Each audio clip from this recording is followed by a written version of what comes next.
बात करने वाले हैं साल 2011 में आई एक Austrian revenge film autumn blood के बारे में। दोस्तों, इस फिल्म में बताया गया है कि मैनहुड कितना ईविल हो सकता है, जो कि अपने स्वार्थ के लिए कुछ भी करने को तैयार है। फिल्म की स्टार्टिंग में हमें एक छोटी लड़की दिखाई जाती है जो कि ड्राइंग बना रही थी। वो उस ड्राइंग को अपने पिता के पास लेके जाती है और उसका पिता उसे देख के काफी खुश होता है। उसका एक छोटा भाई भी था जिसके साथ वो खेलने लगती है और वो सभी पहाड़ों के ऊपर खुशी खुशी रहा करते थे। तभी उसका पिता अपनी बीवी की तरफ देखता है जिसको एक बंदा छेड़ रहा था। वो अपनी गन लेके वहाँ पे जाता है ताकि वो अपनी बीवी को बचा सके, और जब वो आदमी उसे देखता है तो वो वहाँ से जाने लगता है। उसकी माँ उसके पिता को रोकने की कोशिश करती है लेकिन वो नहीं रुकता, और तभी वो आदमी उसके पिता को शूट कर देता है जिससे उसकी मौत हो जाती है। वो लड़की भागते हुए अपने पिता की लाश के पास जाती है और उसके पास वो एक गिफ्ट को देखती है, और उसके पिता का कातिल सामने खड़ा होकर उसे देख रहा होता है। दोस्तों, दरअसल ये आदमी उसकी माँ से प्यार किया करता था और वो उसकी माँ के साथ एक रात बिताना चाहता था। शायद इसीलिए वो उसके लिए गिफ्ट लेकर आया था, लेकिन उसकी माँ ये करने से इनकार कर रही थी। फिर हमें कुछ साल बाद की कहानी दिखाई जाती है जहाँ वो लड़की अब बड़ी हो गई थी और वो नेचर को काफी पसंद किया करती थी, इसीलिए वो सारा वक्त जंगल में ही बिताती थी। उसी जंगल में एक हंटर अपनी बीवी के साथ रहता था और वो वहाँ पे डियर को हंट किया करता था। वो डियर को हंट करके अपने घर ले जाता है उसे खाने के लिए।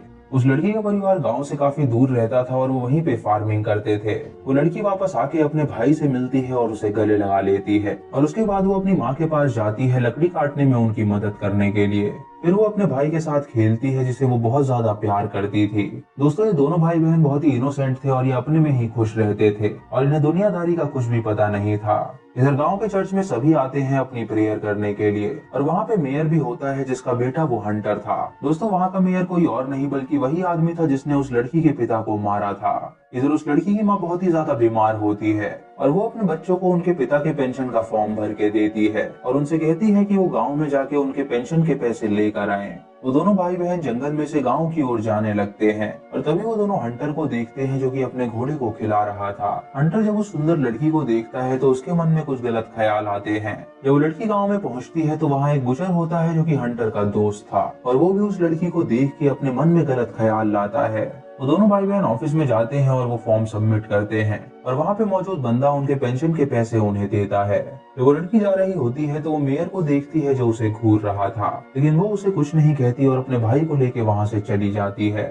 अगली सुबह जब वो उठती है तो वो अपने दरवाजे पे एक गिफ्ट पाती है जो कि शायद उस हंटर ने उसके लिए वहाँ पे छोड़ा था। जब वो उस गिफ्ट को खोलती है तो उसके अंदर एक महंगी ड्रेस होती है। वो अपने आप को मिरर में देखती है और सोचती है कि वो उस ड्रेस में कितनी सुंदर लगेगी, लेकिन जब उसकी माँ वहाँ पे आती है तो वो उस ड्रेस को छीनती है और उसे जला देती है, क्योंकि उसकी माँ जानती थी कि वो मर्द उसके साथ क्या करना चाहते हैं, इसीलिए वो अपनी बेटी को उनसे दूर रखना चाहती थी। उसके बाद वो लड़की अपने भाई के साथ जंगल में जाती है हाइड एंड सीक खेलने के लिए, लेकिन तभी आसमान में ढेर सारे बादल आते हैं और वहाँ पे बारिश होने लगती है। वो दोनों तुरंत अपने घर जाते हैं और अपनी माँ के पास जाके सो जाते हैं। अगली सुबह जब वो लड़का उठता है तो वो फार्म में काम करने लगता है, और तभी वो नोटिस करता है कि उसकी माँ अभी तक नहीं उठी है। वो अपनी माँ के पास जाता है और देखता है कि उनकी सांसें नहीं चल रही, जिससे उसे पता चलता है कि बीमारी के कारण उसकी माँ मर चुकी है। इधर उसकी बहन जंगल की ओर गई होती है नदी में नहाने के लिए, और जब वो नहा के बाहर आती है तो वो आराम करने लगती है। तभी वो हंटर वहाँ पे आता है और उसे निवस्त्र देख के वो खुश हो जाता है। वो उसे टच करने की कोशिश करता है तो वो लड़की उसे धक्का दे देती है, जिससे उसकी गर्दन पे उसके नाखून लग जाते हैं और वो जख्मी हो जाता है। इससे उसे बहुत गुस्सा आता है और वो उस लड़की को पीट के उसका शोषण करता है, जिससे उस लड़की को बहुत ही दर्द होता है और वो रोने लगती है। वो खून से लथपथ किसी तरह अपने घर पहुंचती है और उसका भाई उसकी हालत देख के उसे संभालता है। वो उसे अपनी माँ की खबर देता है तो ये सुन के वो लड़की बहुत रोती है। उसके बाद वो गर्म पानी अपने जख्मों पे लगाती है ताकि उसका दर्द कम हो सके। इधर वो हंटर अपने दोस्त बुचर और उसके दोस्त के साथ बैठा होता है और वो उसके गले का मार्क देख के समझ जाते हैं कि जरूर उसने किसी के साथ कुछ गलत किया है। हंटर उन्हें सारी बात बता देता है तो उनका भी मन करता है उस लड़की के साथ गलत करने का। इधर वो दोनों भाई बहन अब अकेले होते हैं और उन्हें रात को नींद नहीं आ रही थी, क्योंकि अब उनका इस दुनिया में कोई नहीं था और ये इविल दुनिया न जाने उनके साथ क्या करती। सुबह होते ही वो खुद ही अपनी माँ का फ्यूनरल करते हैं और इस बारे में वो किसी को भी नहीं बताते। अगले महीने वो लड़की अपने पिता के पेंशन का फॉर्म भरती है और गांव में जाती है उसे रिडीम करने के लिए। जब वो ऑफिसर उस लड़की का चेहरा देखता है तो उसके जख्म देख के वो हैरान हो जाता है और वो समझ जाता है कि जरूर गाँव में किसी बंदे ने उसके साथ गलत किया है। उसे कुछ गड़बड़ लगती है तो वो डिटेक्टिव के पास फोन करता है और उसे सारी बात बताता है। पेंशन लेने के बाद वो लड़की चर्च में जाती है और ईश्वर से प्रार्थना करती है। वो मेयर भी चर्च में आता है उस लड़की से माफी मांगने के लिए, लेकिन वो लड़की उसकी तरफ देखती भी नहीं है और वहाँ से जाने लगती है। रास्ते में उसे वो बुजुर्ग रोक के छेड़ता है, जिससे वो लड़की काफी डर जाती है और वहाँ से भाग निकलती है। घर में जाके वो अपनी गन तैयार करती है ताकि रात को अगर वो लोग आए तो वो उन्हें मार सके। वो अपने भाई को सुला देती है और वो गन लेके रात भर बैठी रहती है। तभी उसे बाहर से कुछ आवाज आती है और खिड़की पे वो उस लड़के को देखती है तो वो उसे शूट करती है, लेकिन वो लड़का उसके निशाने से बच जाता है और वो बुजुर्ग वहाँ पे आके उसके भाई को बंदी बना लेता है। वहाँ पे उस बुजुर्ग के दोस्त के साथ मेयर का बेटा हंटर भी था, जो कि उन्हें वहाँ पर लेकर आया था। अपने भाई की जान बचाने के लिए वो गन को फेंक देती है और उसके बाद वो बुजुर्ग उसको बेड पे फेंक के उसका शोषण करता है। अगली सुबह एक इन्वेस्टिगेटर गांव में आती है उस लड़की की इन्वेस्टिगेशन करने के लिए। वो उस ऑफिसर के पास जाती है और उससे पूछती है कि आखिर यहाँ पे क्या हुआ होगा। तो वो ऑफिसर उसे बताता है कि वो लड़की जब उसके पास आई तो उसने उसके चेहरे पे ब्रूसेस देखे, मानो कि किसी ने उसे हर्ट किया हो। वो लड़की गांव से थोड़ी दूर रहती है और उसके पिता मर चुके हैं। इन्वेस्टिगेटर उससे पूछती है कि उसे क्या लगता है कि ये किसने किया होगा, और जब वो बंदा उसे बताने जाता है तो तभी मेयर वहाँ पे आ जाता है, जिसे देख के वो बंदा डर जाता है और वो इन्वेस्टिगेटर को कुछ नहीं बताता। जब वो इन्वेस्टिगेटर वहाँ से बाहर निकलती है तो वो बुजुर्ग उसे भी घूरता है, मानो कि वो उसके साथ भी कुछ गलत करना चाहता हो।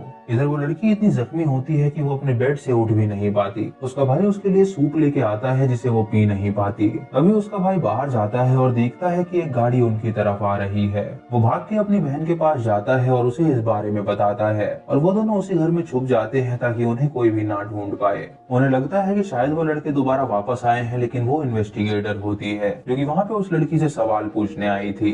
वो उनके घर में दाखिल होकर उनका घर चेक करती है और उसे पता चलता है कि वहाँ पे कोई भी नहीं है, इसीलिए वो अपनी गाड़ी में बैठ के वहाँ से चली जाती है। इधर मेयर उस लड़की के पिता के ग्रेवयार्ड के पास पहुँचता है, जहाँ वो देखता है कि उनकी माँ की भी ग्रेव वहाँ पे मौजूद है। ये देख के उसे उन बच्चों के लिए बुरा लगता है क्योंकि वो दोनों पूरी तरह अनाथ हो गए थे।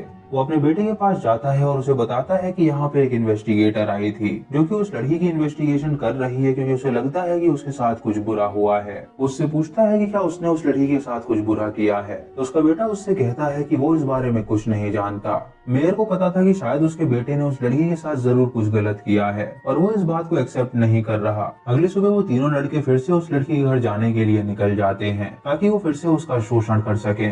उस लड़की का भाई उनकी गाड़ी देख लेता है और वो गन लेके तैयार हो जाता है उनका सामना करने के लिए। वो अपनी बहन के पास जाके उसे बताता है कि वो लोग वापस आ गए हैं और उसकी बहन डर के मारे रोने लगती है। वो अपनी बहन को शांत कराता है और उससे कहता है कि उसे उनसे लड़ना होगा, और ये सुनकर उसकी बहन रोना बंद करती है और वो दोनों वहाँ से भाग निकलते हैं। हंटर बुशर और उनका दोस्त जब वहाँ पे पहुँचते हैं तो वो देखते हैं कि पूरा घर खाली है, और तभी उनके दोस्त को वो लड़की और उसका भाई जंगल की ओर भागते हुए नजर आते हैं। वो उन्हें शूट करने जाता है, लेकिन वो उन्हें बख्श देता है क्योंकि उसे पता था कि वो लोग गलत कर रहे हैं। तभी बुशर उन्हें देख लेता है और वो तीनों जंगल की ओर जाते हैं उन्हें ढूंढने के लिए। वो लड़की अपने भाई से कहती है कि उन्हें यहाँ पे स्प्लिट होना पड़ेगा, वो जंगल में कहीं पे जाके छुप जाए और कुछ देर में वो वापस आएगी उसे ढूंढने के लिए। उसकी बात मान के वो लड़का जंगल में जाके छुप जाता है और वो लड़की नदी किनारे होते हुए वाटरफॉल के पास जाती है छुपने के लिए। हंटर उसे देख लेता है और वो उस पे शूट करने लगता है और वो अपने दोस्त को नीचे भेजता है उसे पकड़ने के लिए। जब वो लड़की उसके दोस्त को उसके पास आता हुआ देखती है तो वो पहाड़ के ऊपर चढ़ने लगती है और उसका दोस्त पहाड़ के ऊपर चढ़ के उसका पैर पकड़ता है ताकि वो उसे नीचे खींच सके। तभी बुशर दूर से उस लड़की को शूट करने जाता है तो हंटर उसकी गन का रुख मोड़ देता है। उससे कहता है कि उन्हें अभी किसी की जान नहीं लेनी चाहिए, जिससे बुशर को बहुत गुस्सा आता है और वो उसका गिरेबान पकड़ लेता है। वो लड़की अपनी जान बचाने के लिए उस लड़के के हाथ पे लात मारती है, जिससे वो नीचे गिर जाता है और उसकी वहीं पे मौत हो जाती है। अपने दोस्त को मरता हुआ देख के उन दोनों को काफी गुस्सा आता है और वो दोनों उस लड़की का पीछा करने लगते हैं। तभी हंटर को जंगल के अंदर से कुछ आवाज आती है तो वो समझ जाता है कि वहाँ पे उसका भाई है। वो दोनों उसके भाई को पकड़ लेते हैं और उसे बंदी बना लेते हैं। इधर वो इन्वेस्टिगेटर गांव में आती है उस ऑफिसर से मिलने के लिए, लेकिन वो ऑफिसर उसके लिए दरवाजा नहीं खोलता क्योंकि वो मेयर के बेटे से काफी डरा हुआ था। उसके बाद वो इन्वेस्टिगेटर उस लड़की के घर जाने के लिए निकल जाती है। इधर जंगल में वो लड़की देखती है कि उन्होंने उसके भाई को बंदी बना रखा है, और तभी उसके भाई को होश आता है और वो देखता है कि उसकी बहन उसके आसपास ही है। वो वहाँ से भागने की कोशिश करता है लेकिन वो बुचर उसे पकड़ लेता है। उससे कहता है कि वो अच्छे से बिहेव करे, नहीं तो वो उसे मार डालेगा। लेकिन उस लड़की की आंख में जरा भी डर नहीं होता। जब बुचर उसे अपने साथ ले जा रहा होता है तो उसकी बहन बुचर के टगले पे एक पत्थर फेंक के मारती है, जिससे बुचर जख्मी हो जाता है और वो घुटनों पे आ जाता है। ये देख के उस लड़की का भाई वहाँ से भागने लगता है तो बुचर उसे शूट करने के लिए अपनी गन आगे करता है, लेकिन तभी अचानक उसकी गन चल जाती है और वो गोली उल्टा उसे ही लग जाती है, जिससे वो बुचर जमीन पे गिर जाता है और उसकी वहीं पे मौत हो गई थी। अब सिर्फ हंटर बचा हुआ था जो कि उस लड़की को हंट करने लगता है और वो लड़का भाग के अपने घर में जाता है और सो जाता है। इधर रात भर हंटर उस लड़की को हंट करता है लेकिन वो उसे कहीं पे भी नहीं मिलती, क्योंकि वो लड़की एक गुफा में छुपी हुई थी। अगली सुबह जब उसके भाई की आंखें खुलती हैं तो वो अपने सामने उस इन्वेस्टिगेटर को पाता है। वो इन्वेस्टिगेटर को सारी बात बता देता है, जिससे उसे पता चलता है कि उसकी बहन के साथ क्या हुआ था।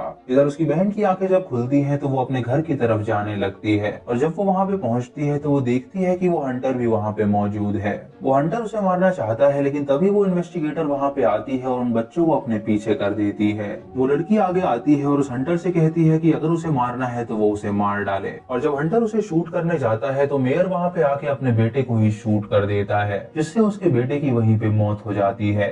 उसके बाद वो उस लड़की को अपनी गन देता है और उसके सामने आके उससे कहता है कि वो उसका गुनहगार है और अगर वो उसे मारना चाहती है तो वो उसे भी मार डाले।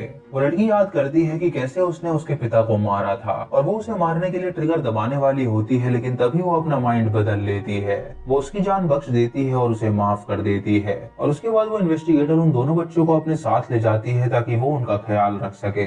वहां से जाते हुए वो लड़की मेयर की कार में एक गिफ्ट देखती है जो कि सेम वैसा ही गिफ्ट था जो कि उस दिन वो उसकी माँ के लिए लेकर आया था।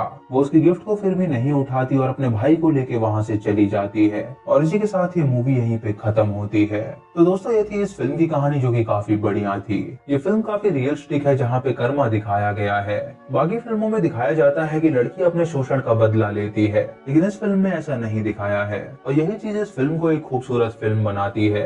दोस्तों ये फिल्म आपको बताती है कि बिना डायलॉग के भी फिल्म बनाई जा सकती है। इस फिल्म में हार्डली 3-4 डायलॉग्स होंगे और बाकी ये फिल्म पूरी म्यूट है, जहाँ पे आपको इमोशन और एक्टर की एक्टिंग से पता लगता है कि वो क्या कहना चाहते हैं। दोस्तों ये फिल्म बिल्कुल म्यूट फिल्म है जो कि आपको एक बार जरूर देखनी चाहिए। तो दोस्तों ये थी आज की वीडियो। अगर आपको वीडियो पसंद आई हो तो आप हमें कमेंट सेक्शन में जरूर बताएं। चैनल पे नए हैं तो सब्सक्राइब करें और बेल आइकॉन दबाएं नोटिफिकेशंस के